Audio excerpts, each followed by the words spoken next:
আজকের প্রোগ্রাম আমার হলো টাঙ্গাইল। কালকে ফেসবুক এখন ওই ফেসবুক যা শুরু হয়েছে টেহা বলে আমি লই আইছি, আমি গেছি। তো ইটা আপনারা সাইরা দিয়েন, যদি ইউটিউব আপনারা থাকে আল্লাহর কসম, আল মসজিদ সামনে আল্লাহর জাতের কসম, একটা টাকাও আমি তাদের কাছ থেকে আনি না। ওনারা আমার কাছ থেকে প্রোগ্রাম নিছে হলো আপনার 20শে নভেম্বর। কয় তারিখ? 20শে নভেম্বর। আমি 19শে নভেম্বর তাদের সাথে যোগাযোগ করেছি, মুক্তাগাছা প্রোগ্রাম। তো তারা বলল হুজুর এটা তো আজকে না, ডিসেম্বরের আপনার। আমি বললাম ডিসেম্বরের আপনি কইবেন? কয় হুজুর হ। আমি বললাম তাহলে আমার তো প্রোগ্রাম আর একটা আছে, আমি আসতে পারবো। আচ্ছা হুজুর ঠিক আছে, অসুবিধা নেই।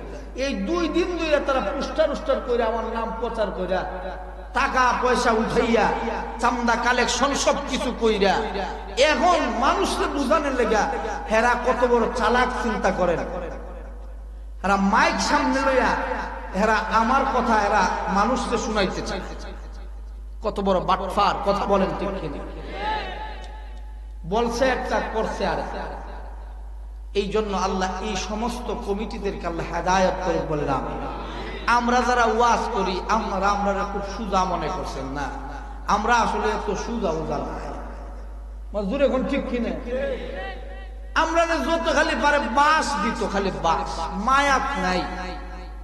এক মাহফিল হয়, এমনও হয় মাহফিলে গেছি একটা গাড়ি নিয়ে, আমার সাথে একজন আরেকজন ড্রাইভার, হাদিয়া দেয় 3000, ভাড়া হইলো 20,000।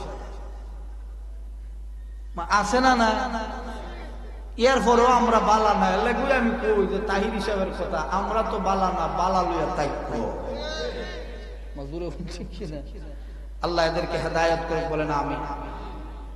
এরপরেও আমি আমার মাসুম ভাই, আপনাদের এলাকার গর্বিত সন্তান, এরা যুবক ভাইরা ইমাম সাহেব হুজুর মোহাব্বত করে পছন্দ করেছেন। আমি আসছি, কিছু কথা বলেছি। আমার কথাগুলোর কারণে আমি দেখেছি কারো যদি কষ্ট লাগে আল্লাহর ওয়াস্তে মাফ চাই, মাফ করে দিয়ে। আর আমি কারোকে কষ্ট দেওয়ার জন্য বলি নাই। আপনার উপরে যদি এই রূপ থাকে, আপনি আমার গাইলে এলেও অসুবিধা নেই। কথা বলেন ঠিক কিনা? আল্লাহ আমাদেরকে কবুল মঞ্জুর করেন, বলেন আমিন ইয়া রাব্বাল আলামিন। আমরা সকলেই দুরূদ